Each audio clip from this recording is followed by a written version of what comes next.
So, all right, this is I wouldn't say a first. It's basically a first. This guest is a first on here on Lotto Escada, but it's a first to get someone this much of a. There's no other way to say it. In the studio, we were all very praising of him this morning. This man is thought of as a national hero by a lot of folks.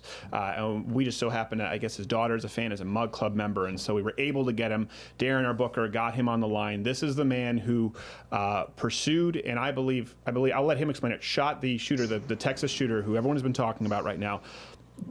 I hate to say the hero of the hour because I know he's going to be humble and downplay it, but Stephen Willeford, thank you for being here, sir. Thank you for having me on.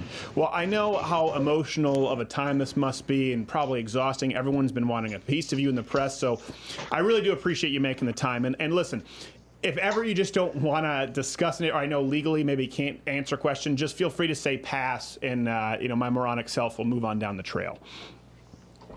Okay. So explain for people who don't know, what happened. We've all read, we've all heard about the Texas shooting. Mm-hmm. The storyline's very confusing now. The storyline is very confusing for a lot of people. As far as I understand, you were across the street, you were in the neighborhood, and you got your firearm and pursued this individual. Just explain it to the audience, for people who they've been putting this together with bits and pieces from the media. I live in a little small community of Sutherland Springs, and we number in the hundreds, definitely not in the thousands. Very small community. I on a dairy there that I was the fourth generation of. I love my community. I love the people that are there. I know most of the people that went to the church there, and most of them knew my great-grandparents, the older ones. That's how far back it goes. Well, I know. Anyway, yeah, go ahead. Sorry, I know how much you care, and I know how emotional it must be. And if I can help you in any way, let me know here.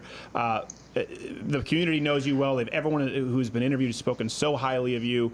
I don't think there's anyone who has a bad word to say at all about this man. It's just then people pivot right away to politicizing the issue of gun control. So let's put that on the shelf here. What happened the day of the shooting, when this story broke? What happened? What did you hear? What went through your mind? What went down that day? I was at home, and I was actually in my room relaxing, and I started hearing a sound, and it sounded like someone tapping on my window. I'm about a block away from the church. Okay. And my older daughter ran in. She was cleaning dishes in the kitchen, and she ran into my room and said, "Dad, doesn't that sound like gunfire?" And I told her, I said, "That sounds like someone tapping on the window," and it was just a rapid tapping. And I went to the window and opened the window, and I could not see anything. But I followed her into the kitchen. When I got into my kitchen, it sounded definitely more volume, and I could tell that it sounded like gunfire. I said, "Oh my God, it sounds like gunfire." I ran to my safe and opened my safe, and my daughter ran outside, got in her car, and drove around the block while I got my AR-15 out of the safe. And I ran back and I grabbed a box of ammunition, and she came in and said, "Dad, there's someone in tactical gear shooting the Baptist church." And I said, "Call your mom." My wife and my daughter that's here now and her husband were working on their house. We're building their house. And they were over at my property that's 5 miles down the road, and she called them, and I said, "Stay put, stay put. We have an active shooter situation at the Baptist church. Just stay where you're at," because I knew they were far enough out of town. They were in no danger. Right. I opened the box of ammunition, and I grabbed a handful because I was hearing shots one after another, rapid pace. And I just grabbed a handful, and I started loading a magazine, and I started out the door. And my other daughter, I told her, "Load me another magazine." And I knew she couldn't come give me a magazine. It was busy work. I was trying to give her something to do, keep her in the house. And That's amazing. You had that forethought. I was thinking you needed. So you actually you had the time and spatial awareness to think, give her something so that she's distracted. I've been a foreman before in construction, and sometimes you just got to give busy work to someone. Wow. to get them out of your hair. Yes. Okay. So, but my daughter she is a great girl, and she's actually I started training all my kids when they were 8 years old. They were NRA distinguished experts. wow. Okay. So they know their way around firearms. Yeah, I was a instructor, but I did not want anybody else that might be a target. Right. Wow. So there, and I ran out of the house, and some of them people said, "Why did you run out barefoot?" Because I didn't have shoes on. The simple answer? Well, my answer was every time I heard a shot, I was thinking that was a sign to someone else. Right. That shot was a sign that he was shooting at another person every time I heard a shot fire. And I didn't have time to put shoes on. It's the time of the year that I'm growing my Santa beard, because I go on a motorcycle ride with the Baptist church where we deliver toys for boys and girls of low income around Wilson County. And I ride with the Baptist church that was under attack. Wow. So you leave with no shoes on, and then what do you get into your vehicle? Do you run straight to the church? No, I'm a block away, or less than a block away. They're catty-cornered behind me in my house. A house behind me, and they're across the street on the other side. Okay. And so I ran over there, and I ran across the neighbor's house that was right across from there. And as I approached the neighbor's house, I see a gray SUV sitting in the middle of the highway in park with the engine running and the driver's side door open. And it was out of place. And I was focused on that, trying to figure out that, and kind of looking back behind the vehicle. And I don't know that I had tunnel vision or what the deal was, but I saw the shooter come from around the front of the vehicle. Okay. And at this time, he had a handgun in his hand. And I didn't know, but my daughter said that it had an AR-15, but when I saw him, he had a handgun. Okay. And he had a tactical helmet on, like a SWAT team would use, with a black visor. And he had Kevlar vest, and you could tell it was a bulletproof vest. He had that on. And I'm a Christian. Sure. And I believe at that point, and maybe this sounds a little off, just some of your viewers that aren't Christians, I believe the Holy Spirit was on me, because I had the presence of mind to look at what was going on.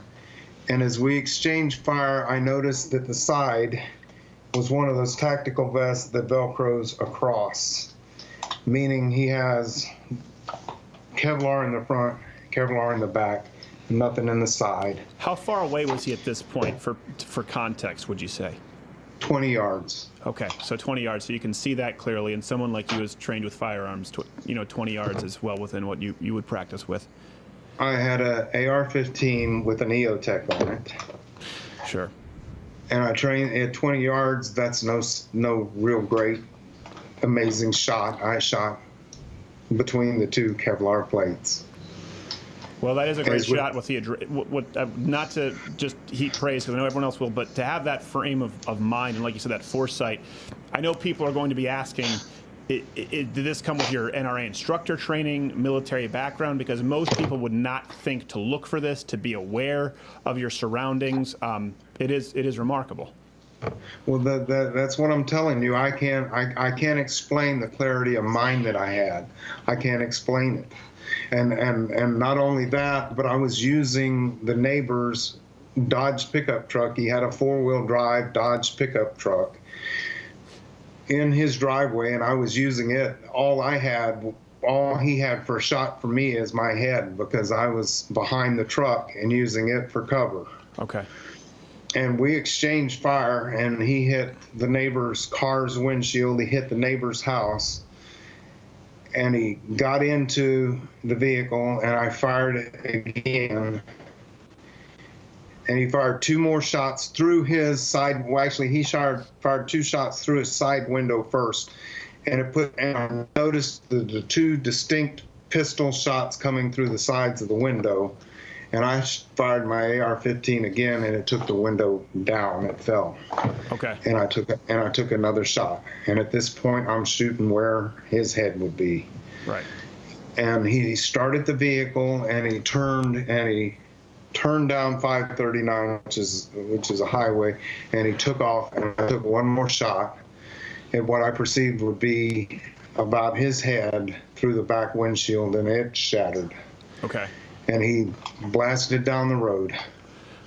I looked to my left, and there was another pickup truck at the stop sign that apparently witnessed the whole thing. And I ran up and I tapped on his window, and I said, "That guy just shot up the Baptist church, and we've got to stop him." He unlocked his door, and we gave pursuit. And thank God that he did, because, obviously you have to think from his point of view. He doesn't know a guy comes up with a gun and says, this is a tactic that kidnappers or people who are carjackers use a lot. Hey, I need your help. And thank God you both got it right.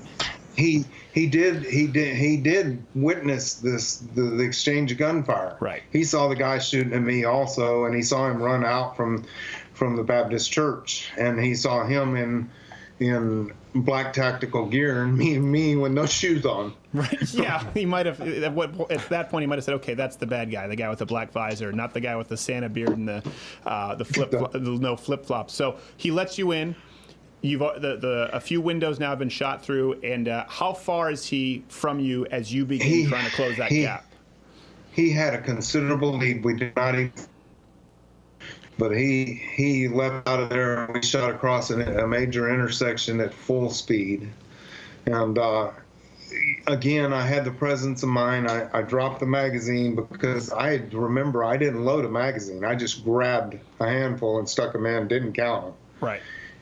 I dropped the magazine down, and I looked, and I had 1 round in the magazine, meaning I had 1 round in the chamber and 1 in the magazine.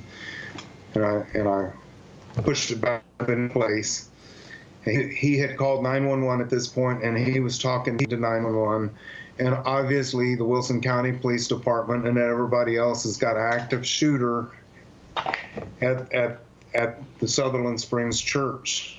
Right. And so we started talking to dispatch and telling them that we were in pursuit of him going down 539. And they said which direction he was headed towards Seguin, north, 539. And they said, "Can you see him?" And about that time, he came into view again. We started catching him. Okay. So he comes into view and you start catching him. What does that mean? You start closing the gap? Do you bump him? No. We were still 3 cars behind him, but we could see him, and you could see the back windshield was knocked out. And we were making up ground. And they asked us specifically, where is he? And there was a crossroad there, the 227 or something like that crosses and goes back to Lavernia, and he had just passed that, and we told dispatch he just passed the road that cuts off and goes to Lavernia. And we're letting them know where he is. Right. And we started closing on him real fast at that point, and he veered off the road, and he almost stopped, and I reached down and I started to open the door, and I had my rifle in my hand, and I was going to stand behind the door, and then he took off again, and he hit a highway sign and folded over the top of this vehicle. He got back up on the pavement and ran up about 100 more yards, and then down into the bar ditch on the other side, and stopped. Okay. And at that point, I told the driver, and I didn't know his name at all. His name's Johnny. I told the driver, I said, just get down. You have nothing. Just get down, get out of the fire. Just get below the dash.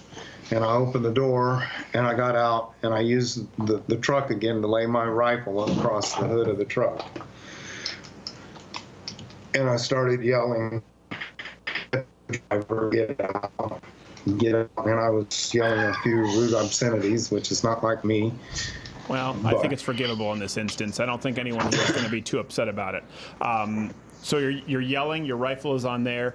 Is he at this point saying anything back, or this is where he's quiet? There's nothing left coming from him. There's no movement. There's no movement. I don't know. At this point, I didn't know what was going on in the vehicle, what was going on. If anything, I didn't know. And so I sat there, and Johnny said, estimate it between 5 and 7 minutes. I'm going to tell you, it seemed like an eternity. Right. And I've got my rifle trained on the side window of the driver's side, and just waiting for any sign of anything. And I'm yelling the whole time. And I remember one time he yelled out, "Where's the police?" And just a short time after I yelled that, I was focused on the SUV. I heard a PA system come on and said, "Driver, get out of the vehicle with your hands up." And then I heard it again. I laid my rifle over the hood of the truck, and I walked back to the back of the truck with my hands up like this. And the officer looked at me, he said, "Not you." Okay, I better go back. And I walked back up, but I didn't want him to think that there was any threat in me at all. Right. But and that was kind of a funny moment, because I realized at that time that there's only one squad car, and I back up. Right. And so I went ahead and I held my rifle trained onto the car until I saw about 6 different police officers pull up. And I thought my job was done, and I put the rifle on the back of the toolbox to the pickup truck and started to walk back, and they said, "No, no, no, stay where you are, stay where you are." And they drove a car up so that I could get behind the car and be shielded as he backed up and got me away from the scene. The Wilson County Police Department should be proud of themselves. I'm sure they are, and I'm sure they're proud of you. I wouldn't be surprised if some kind of a medal or achievement here, because, listen, you did so much, and this is when people often say, well, call the police. You see, in this instance, they did as good of a job as they possibly could, and in that instance, right, if you weren't there, this is one thing that I would like your perspective on. The media says, well, this didn't necessarily stop at the shooting, it already occurred, but who knows, just during those 5 to 7 minutes, what kind of damage he could have done if not for someone like you. As you said, that's an eternity. I'm going to tell you, and I found out later, they said he had multiple firearms in the vehicle and lots of ammunition. And I don't know what his plan was, but my thought in looking at it is he had a black tactical helmet and a Kevlar vest. He wasn't through. Yeah. And there was the River Oaks Baptist Church in the same direction that he left. Right. Yeah. I'm by no means saying that that's where he was going, but they were in the middle of Sunday morning services too. Yeah. Well, it doesn't seem like a getaway. A guy who keeps his car running and has several more weapons and ammunition. That's not someone who's just looking to get out of Dodge. So, I mean, what are your? I mean, I don't want to Barbara Walters this, but do you have it? What are your feelings like now? Are they mixed? I mean, I know people talk about what it's like in these scenarios, and you can never imagine taking a life, but in this instance, knowing so many people in your town and saving so many people, what are you feeling like now?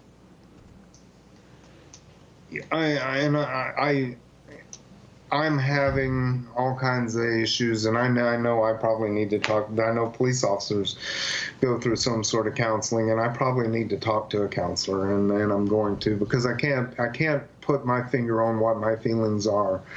I'm a little bit angry at the media. Oh, that's going to really make you happy. But I felt, my issue is I feel like a prisoner in my own home because I can't step out my door. I know, and I appreciate you doing this interview. Feel free to cut me off at any time. I can imagine you want some time to yourself, but not all of them friendly either. This is crazy. They're coming up to my door and they're sticking cards in my door. Sheriff Joe Tackett told them if they come up into my yard again, he was going to arrest them. And when they left, they were right back. Gosh. And I would love to, and this is where I want the focus for this to go. Sure. Right here. Not me. I want the focus to go to the families of the community that I grew up in. The people that I love there, the people that I know. The church was a very small congregation, and 27 people are dead. Children are dead. 20 or so are injured. That's decimated their congregation. There's very few left in their congregation. Right. The pastor of the church, Frank Pomeroy, him and his wife were in Oklahoma. Their 14-year-old daughter was killed. I can only imagine. I mean, that's a long drive home. Is there a place people can go to support the church and its members? Obviously, and, a lot of people just feel helpless as to how they can help in an instance like this. Oh, please figure it out. Again, I've been a prisoner in my own home. I have no idea. They're having a memorial at the baseball stadium, and the media is going to be there. And guess who can't be there if media is there? Yeah. I can imagine. It's got to be tough. I want to hug some of these people. I don't even know which ones of my friends made it and didn't. I don't know. Because the media has not given me any information, and they're keeping me from seeing any of these people. Have the media been helpful with you at all? Have some of them been contentious? How have they been treating you? I know obviously they're being very persistent and bombastic. Well, and I'm going to tell you, I did an interview with a young man that was on my youth shooting club when I used to do an NRA shooting club. He went on to Harding Christian University, where he graduated, and he is now an anchorman in a Arkansas news center. Okay. And he called me up and he said, I would love to help you if I can help you in any way. He said, I don't want to sound like I'm just looking for a story.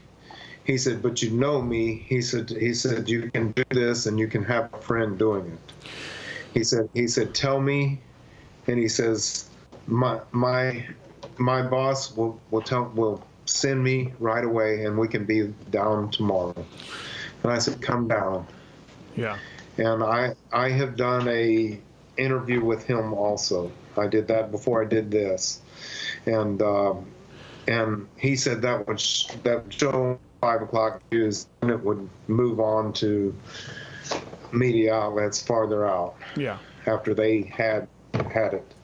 So in that sense, the media has been very helpful, and I hope now that I did an interview that maybe they will, for the most part, leave, go away, at least out from in front of my home, and go focus on what should be focused on, helping the community in however they can. Right. You people that grew up in the city or grew up in small towns, you got to understand Sutherland Springs is a small town where we walk outside and we see our neighbors, the neighbors that knew our parents and our grandparents, the neighbors that knew us when we grew up, and we say hi, and we stare up. We can still see the stars at night. That's Sutherland Springs. That's where you would always want to be. Yeah. Well, listen, I tell you what, I know if we lived there, people would want to be your neighbor and would want to be near wherever someone like you is. And let me tell you this, we appreciate you so much coming out here and doing this interview. I know you want to do it with your family. If we can help in any way, let me say this one thing here. Just as you saw with Ken Bone, and I'm sure you've seen the media's politicized the gun issue already. I don't want to get into that, but there are going to be some people out there, unfortunately, who are not going to focus on the town, who are not going to be looking to be helpful, and are going to be doing some digging, doing anything they can to try and discredit you. We have some brilliant researchers here. We have some brilliant people at Louder with Crowder who can help with a lot of this. If ever, and also a platform, if there is a way that people can help you or help the city, let us know, and we'll make sure that we're an outlet that's available to you, because my God, man, I mean, this is, according to the media, people like you, people as pure-hearted and as capable don't exist, and it is an unbelievable story. I mean, you're in it now, but you're a huge moment in history, what you did. Can I say something? And I don't feel comfortable saying it just anywhere, but maybe with you guys. Sure. If I had run out of the house, and maybe this is a political plug or whatever, but if I had run out of the house with a pistol and faced bulletproof vests and Kevlar helmets,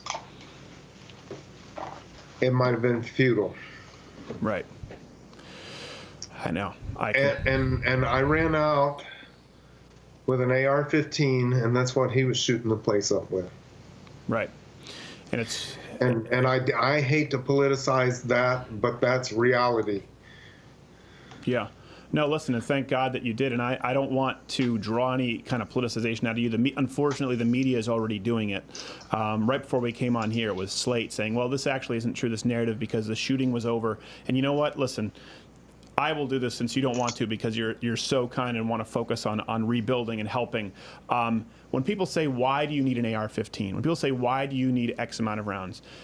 This is why. Stephen Willeford is why. Is because you cannot take into account what a good person with a firearm, what a good person who obeys the law, who wants to help his neighbors, who knows his neighbors' names, who wants to go out and save their lives, or even needs to save his. You cannot take all of those factors into account, and so that's why you don't have the ability or right to remove a man like this his right to protect himself. And thank God that you did, man. I mean, I don't know anyone now who would say, I sure wish Stephen Willeford didn't have an AR-15. I think there are a lot of people hitting their knees tonight thanking the Lord for you. What I can tell you is if the shooting was over, if he wasn't intending more damage, he was indeed over, there was going to be a shootout with police at some point. Right. Yeah. And I stopped that also. And I'm not saying that to say that, but I'm saying that one way or the other, someone's life was going to be in danger. And yeah, it was mine or whoever. Yeah. But the police would have showed up. Yeah, and they probably were better trained and whatever, but I was there when it happened. Yeah. I was there when nobody else was there. When he shot a hole through my neighbor's house and came within a few feet of his 2-year-old son. It's unbelievable. It's one of those, I can't even try and pretend to empathize or know. And listen, I know that, like you said, you'll be probably seeing a counselor, and there are a lot of conflicting emotions, but I can tell you that there are hundreds of millions of people, not only in this country, but across the globe right now, who absolutely see you as an inspiration. And so I know this is a horrible tragedy, but if there is any kind of a silver lining, it's that people have seen someone like you, and you've inspired a lot of people out right now, not only from this interview, but you've inspired them just with the ability to do good and take action when other people might be afraid to. a lot of people wouldn't. Listen, there are a lot of people in your scenario who would close their doors and hide, and not only thinking of your daughters, thinking of your family, having the ability, the situational awareness, but being considerate of the police, and like you said, saving lives. Any way you look at this, it doesn't matter how it's going to play out. There are more people alive today, and there are more lives improved today because you were there, because you had your firearm, and because you acted. And I hope that makes it a little bit of an easier pill to swallow, because it means a lot to everyone else watching. I've been saying that this is tough. This is tough, and nobody wants this. Nobody wants this. But I would do it again if I had to. Yeah. Even how tough it is, and how people are doing whatever they're going to say and saying whatever. I would do it again if I had to. Yeah. And that says a lot about, we talk about that a lot. It says a lot about your character, people being in uncomfortable situations and doing what they have to anyway.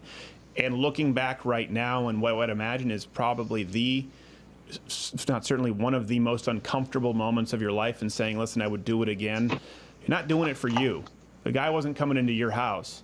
You did it entirely for other people. And I hope the media catches that. I hope the media, in all of their politicization of this, that they pick up on that, give you some space, and truly recognize, we talk about all the horror and the tragedy in media, a selfless act that saved lives. Doesn't get as much of headline coverage, but yeah, sorry, you were going to say something. I was going to say something too, and what I wanted to say is I was terrified, by the way. Yeah. I'm no brave man. I was terrified. I can imagine. That's what makes you brave. My dad told me that when I was young. Do you know what the definition of... He had that conversation with me. He said, do you know what brave is? I said, it means not being afraid. He said, no, it means doing the right thing in the face of being afraid. No one expects you to be fearless. No one expects you to go out there and be John Rambo. I would imagine that if it were me, I'd be yelling to my wife to get my brown pants. I would have long since soiled myself. There you go. Hey, at least I brought some laughter into that. Hopefully made your day a little brighter. But here's the thing. I think a lot of people who don't know anything about firearms and don't know anything about small towns and don't know anything about police response times, they think that it's a Yahoo out there looking for a bar fight. And someone like you, who is willing to admit that you were terrified, as anyone would be, and was clearly acting selflessly. This is not how the media has portrayed, by the way, even pro-gun media, good guys with guns, right? It's often tactical, and it's often seen as people who are ultra-trained. I want there to be millions, as many millions of people like you out there. I don't want the guy who just has an arsenal and the tattoos and trained. I want there to be millions of people who are able to defend themselves and their neighbors with firearms, so that we can have more good people out there like Stephen Willeford. And I'm not just saying that. I've talked about that on the show a lot. I've said, listen, there are people out there, you don't necessarily know their circumstances, and here we go. Here's your story. No one could have imagined this. No one could have put this in a box, and it unfolded, and there you were. It's amazing, and we really, really appreciate it. And hopefully your daughters now, are you at least cool dad for a day? They giving you that? No, what's that? I'm sorry. I said with your daughters. Sorry. Yeah, the internet connection I know is. I said with your daughters, are you at least cool dad for a day? Are they giving you a break? Are you the cool guy in the house here for a little bit? I'm the cool. My daughters ride motorcycles. Okay. My son. I have my son too, and I ride motorcycles with my son and my wife. We all ride Harleys. Oh. Isn't that crazy? That is pretty crazy. But we all ride together, and I guess I've always been in their eyes a little bit kind of the cool dad, I guess.